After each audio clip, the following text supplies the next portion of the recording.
നമസ്കാരം. കേരള ടൈംസ് വാർത്തകളിലേക്ക് സ്വാഗതം. ഒരു നാടിനെ കണ്ണീരിലാഴ്ത്തി ജുവിന് വിട.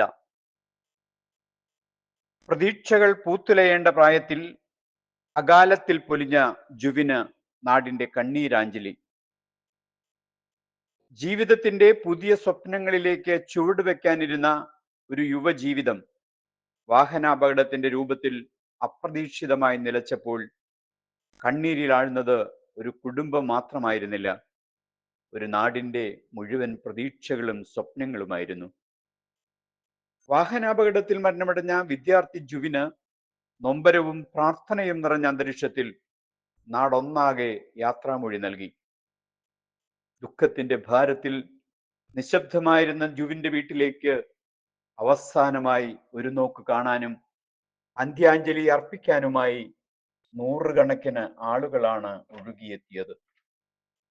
കുടുംബാംഗങ്ങളുടെ കണ്ണീരും സുഹൃത്തുക്കളുടെ തേങ്ങലും നാട്ടുകാരുടെ പ്രാർത്ഥനകളും ചേർന്ന് ഹൃദയവേദകമായ നിമിഷങ്ങൾക്കാണ് ആളൂർ സാക്ഷ്യം വഹിച്ചത്. ഒരുമിച്ച് പഠിച്ച, ഒരുമിച്ച് പങ്കുവെച്ച ദിവസങ്ങളും സ്വപ്നങ്ങളും ഓർത്തെടുത്ത് സഹപാഠികളും സുഹൃത്തുക്കളും വിതുമ്പിക്കരഞ്ഞപ്പോൾ ആ കാഴ്ച കണ്ടു നിന്നവരുടെയും കണ്ണുകൾ നിറഞ്ഞു. പൂക്കളർപ്പിച്ചും പ്രാർത്ഥനകളോടെയും അവർ തങ്ങളുടെ പ്രിയ സുഹൃത്തിന് അവസാന യാത്രാമൊഴി നൽകി. കുടുംബത്തിന്റെ ദുഃഖത്തിൽ പങ്കുചേരാൻ ജനപ്രതിനിധികളും സാമൂഹിക സാംസ്കാരിക രംഗത്തെ പ്രമുഖരും വീട്ടിലെത്തി. MLA-മാരായ Saneesh Kumar Joseph, advocate Thomas Unniyadan, Aloor panchayat president Rosily Francis എന്നിവരുൾപ്പെടെ നിരവധി ജനപ്രതിനിധികളും വിവിധ സംഘടനാ നേതാക്കളും കുടുംബാംഗങ്ങളെ ആശ്വസിപ്പിക്കുകയും അനുശോചനം രേഖപ്പെടുത്തുകയും ചെയ്തു. ആളൂർ സെന്റ് ജോസഫ്സ് പള്ളിയിൽ നടന്ന സംസ്കാര ശുശ്രൂഷകൾക്ക് ഇരിങ്ങാലക്കുട രൂപത വികാരി ജനറൽ മോൺസിഞ്ഞർ വിൽസൺ ഈരത്ര മുഖ്യ കാർമ്മികത്വം വഹിച്ചു. ആളൂർ സെന്റ് ജോസഫ്സ് പള്ളി അസിസ്റ്റന്റ് വികാരി ഫാദർ വിപിൻ വേരൻപിലാവിൽ, മുൻ അസിസ്റ്റന്റ് വികാരി ഫാദർ ജോൺ പോൾ ഈയനം എന്നിവർക്കൊപ്പം നിരവധി വൈദികരും ശുശ്രൂഷകളിൽ സഹകാർമ്മികരായി. പ്രതീക്ഷകൾ വിധിയേണ്ട പ്രായത്തിൽ ഒരു യുവാവ് അകാലത്തിൽ പൊലിഞ്ഞത് നാടിനെ ആഴത്തിലുള്ള ദുഃഖത്തിലാഴ്ത്തിയിരിക്കുകയാണ്. കുടുംബത്തിന്റെ മാത്രമല്ല, സമൂഹത്തിന്റെ തന്നെ നഷ്ടമായി ജുവിന്റെ വേർപാടിനെ നാട്ടുകാർ കാണുന്നു. കണ്ണീരിന്റെയും പ്രാർത്ഥനകളുടെയും ഇടയിൽ ഒരിക്കലും മാഞ്ഞുപോകാത്ത ഓർമ്മകൾ മാത്രം ബാക്കി വെച്ച് ജുവിൻ യാത്രയായി. കേരള ടൈംസ് കുടുംബത്തിന്റെ ആദരാഞ്ജലികൾ. തിരുവനന്തപുരം കോർപ്പറേഷനിലെ സംഘർഷത്തിൽ ഇരുവിഭാഗത്തിനുമെതിരെ മ്യൂസിയം പോലീസ് കേസെടുത്തു. LDF കൗൺസിലർ സിന്ധു ശശിയുടെ പരാതിയിൽ mayor VV Rajesh, deputy mayor എന്നിവർക്കെതിരെ കേസെടുത്തു. BJP കൗൺസിലർ ശ്രുതിയുടെ പരാതിയിൽ SP ദീപക്, മുൻ മേയർ ശ്രീകുമാർ, വഞ്ചിയൂർ ബാബു അടക്കം 5 പേർക്കെതിരെയും കേസെടുത്തിട്ടുണ്ട്. കാപ്പ കേസിൽ ജയിലിലുള്ള BJP കൗൺസിലർ R സുഗന്ധന്റെയും മേയറുടെയും രാജി ആവശ്യപ്പെട്ട് LDF നടത്തിയ സമരമാണ് സംഘർഷത്തിൽ കലാശിച്ചത്. LDFന്റെ റിലേ സമരം ഇന്നും തുടരും. മേയർ VV രാജേഷും മറ്റ് BJP കൗൺസിലർമാരും ഓഫീസിലെത്തിയപ്പോഴാണ് ഉന്തും തള്ളുമുണ്ടായത്.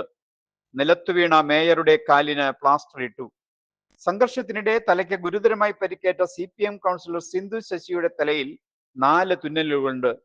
നിരവധി കൗൺസിലർമാർക്കും പരിക്കേറ്റു. സംഭവത്തെ തുടർന്ന് നഗരസഭയ്ക്ക് പുറത്തുണ്ടായിരുന്ന CPM പ്രവർത്തകർ കോർപ്പറേഷൻ ഓഫീസിലേക്ക് തള്ളിക്കറയാൻ ശ്രമിച്ചതിനെ തുടർന്ന് പോലീസ് ഇടപെട്ടാണ് രംഗം ശാന്തമാക്കിയത്. CMRL എക്സാലോജിക് കേസ് വീണ വീണ്ടും ഇഡിക്ക് മുന്നിൽ ഹാജരായി.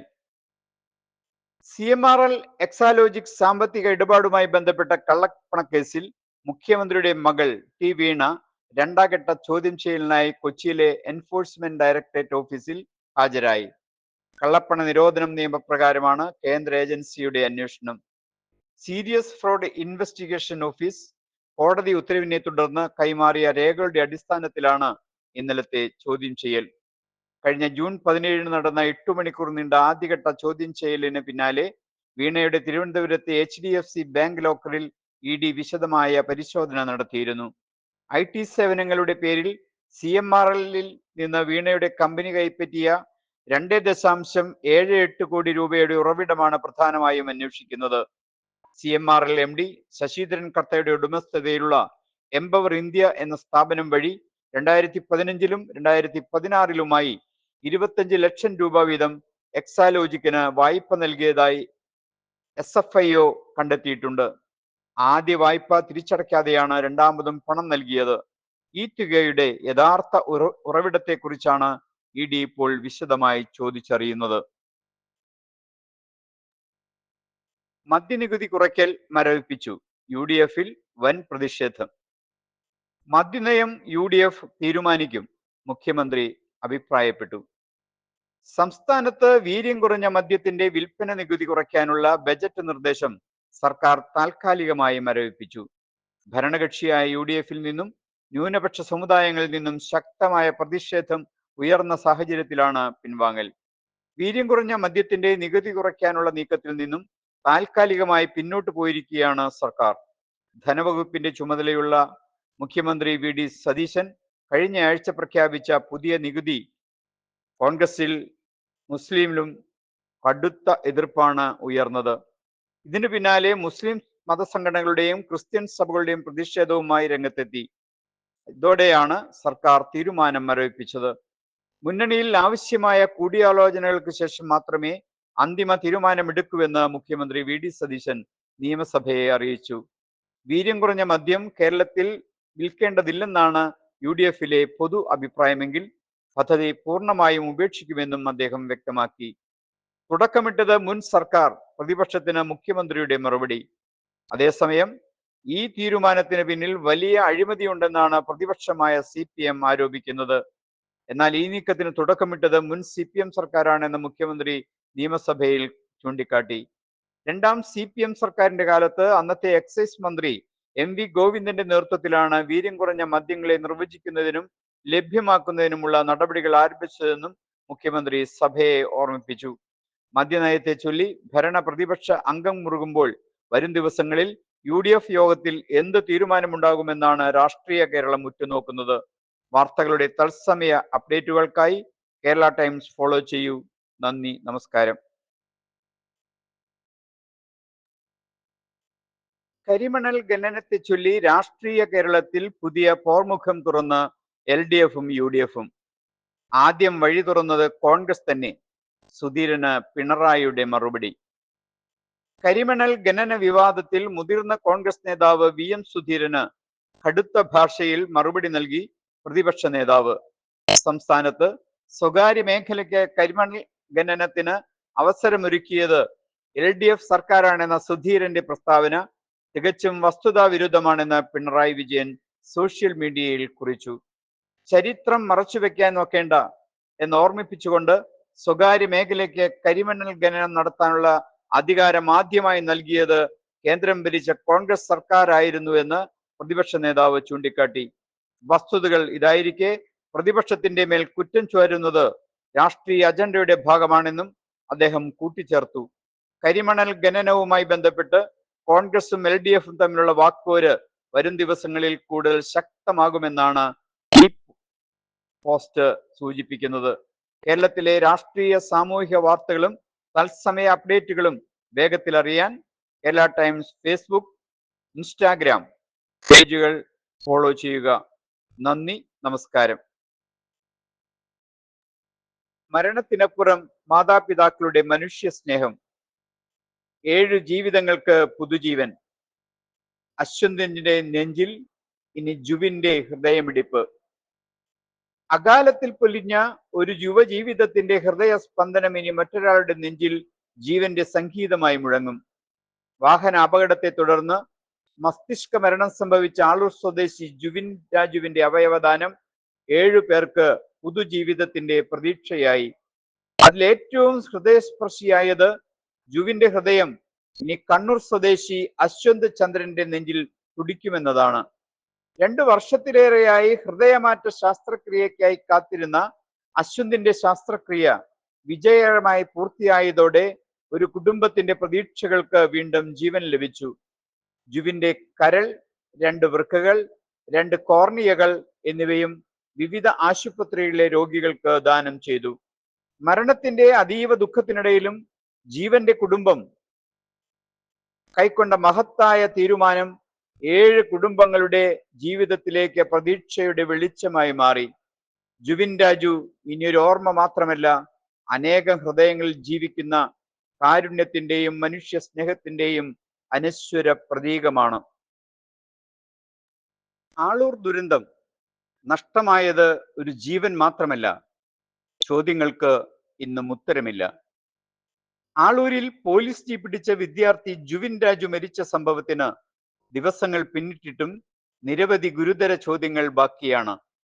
അപകടത്തിൽ ഒരു കുടുംബത്തിന് മകനെ നഷ്ടമായി, മറ്റൊരു വിദ്യാർത്ഥി ഇപ്പോഴും ചികിത്സയിലാണ്. എന്നാൽ ഇത്രയും വലിയ ദുരന്തത്തിന് ശേഷവും ബന്ധപ്പെട്ട കുടുംബങ്ങൾക്ക് പോലീസിന്റെയോ സർക്കാരിന്റെയോ ഭാഗത്തു നിന്ന് കാര്യമായ സഹായം ലഭിച്ചിട്ടില്ലെന്ന പരാതിയാണ് ഉയരുന്നത്. ഇക്കഴിഞ്ഞ ജൂൺ 15-നായിരുന്നു നാടിനെ നടുക്കിയ അപകടം. വിദ്യാർത്ഥികൾ സഞ്ചരിച്ചിരുന്ന ഇലക്ട്രിക് സ്കൂട്ടറിന് പിന്നിൽ പോലീസ് ജീപ്പ് വന്നിടിക്കുകയായിരുന്നു. അപകടത്തിൽ 16-കാരനായ ജുവിൻ ഗുരുതരമായി പരുക്കേറ്റ് പിന്നീട് മരണത്തിന് കീഴടങ്ങി. ഒപ്പമുണ്ടായിരുന്ന അനന്തകൃഷ്ണൻ ഗുരുതര പരിക്കുകളോടെ ഇപ്പോഴും ചികിത്സയിലാണ്. സംഭവത്തിൽ പോലീസ് ജീപ്പ് അമിത വേഗത്തിലും അശ്രദ്ധയിലുമാണ് ഓടിച്ചതെന്നാണ് പുറത്തുവന്ന റിപ്പോർട്ടുകൾ. അപകട സമയത്ത് ജീപ്പ് ഔദ്യോഗിക ആവശ്യത്തിനായിരുന്നില്ല ഉപയോഗിച്ചതെന്ന വിവരവും ചർച്ചയാവുകയാണ്. അതിലേറെ പ്രതിഷേധത്തിന് വഴിവെച്ചത് അപകടത്തിൽപ്പെട്ട വിദ്യാർത്ഥികളെ ഉടൻ ആശുപത്രിയിൽ എത്തിക്കാൻ പോലീസ് തയ്യാറായില്ലെന്ന ആരോപണമാണ്. റോഡിൽ പരിക്കേറ്റ് കിടന്ന കുട്ടികളെ സ്വകാര്യ വാഹനത്തിലാണ് പിന്നീട് ആശുപത്രിയിൽ എത്തിച്ചത്. ചികിത്സ വൈകിയതാണ് ജുവിന്റെ മരണത്തിന് കാരണമെന്നതാണ് കുടുംബത്തിന്റെയും നാട്ടുകാരുടെയും ആരോപണം. അപകടത്തിന് പിന്നാലെ പോലീസ് ഡ്രൈവറുടെ പേര് ആദ്യം FIR-ൽ രേഖപ്പെടുത്താതിരുന്നതും വിവാദമായി. പ്രതിഷേധം ശക്തമായതോടെയാണ് ഡ്രൈവറെ നരഹത്യാ കുറ്റം ചുമത്തി കേസെടുത്തത്. ഇതിനിടയിൽ ഏറ്റവും വേദനാജനകമായ മറ്റൊരു യാഥാർത്ഥ്യവും കുടുംബങ്ങൾ ചൂണ്ടിക്കാട്ടുന്നു. അപകടത്തിൽ മരിച്ച ജുവിന്റെ കുടുംബത്തിനും ചികിത്സയിൽ കഴിയുന്ന അനന്തകൃഷ്ണന്റെ കുടുംബത്തിനും ഇതുവരെ പോലീസിന്റെയോ സർക്കാരിന്റെയോ ഭാഗത്തു നിന്ന് യാതൊരു സാമ്പത്തിക സഹായവും ലഭിച്ചിട്ടില്ലെന്നാണ് ആരോപണം. ചികിത്സയ്ക്കും ആശുപത്രി ചെലവുകൾക്കുമായി ഇരു കുടുംബങ്ങളും ലക്ഷക്കണക്കിന് രൂപ ചെലവഴിച്ചുകൊണ്ടിരിക്കുകയാണ്. ഒരു പോലീസ് വാഹനവുമായി ബന്ധപ്പെട്ട അപകടം, ഒരു വിദ്യാർത്ഥിയുടെ മരണം, മറ്റൊരാളുടെ ഗുരുതരാവസ്ഥ, അവയവദാനത്തിലൂടെ 7 പേർക്ക് ജീവൻ നൽകിയ ഒരു കുടുംബത്തിന്റെ വേദന, ഇതെല്ലാം കേരള മനസ്സാക്ഷിയെ ഉണർത്തിയ സംഭവങ്ങളാണ്. ഇനി ഈ കുടുംബങ്ങൾക്ക് നീതിയും ആവശ്യമായ സഹായവും എപ്പോൾ ലഭിക്കും എന്ന ചോദ്യത്തിനാണ് സമൂഹം ഉത്തരം കാത്തിരിക്കുന്നത്. MLA-മാരും മന്ത്രിമാരും ഇക്കാര്യത്തിൽ പ്രത്യേകം ശ്രദ്ധിക്കണമെന്ന് കേരള ടൈംസ് അഭ്യർത്ഥിക്കുന്നു. ഇതോടെ വാർത്തകൾ കഴിഞ്ഞു. നന്ദി, നമസ്കാരം.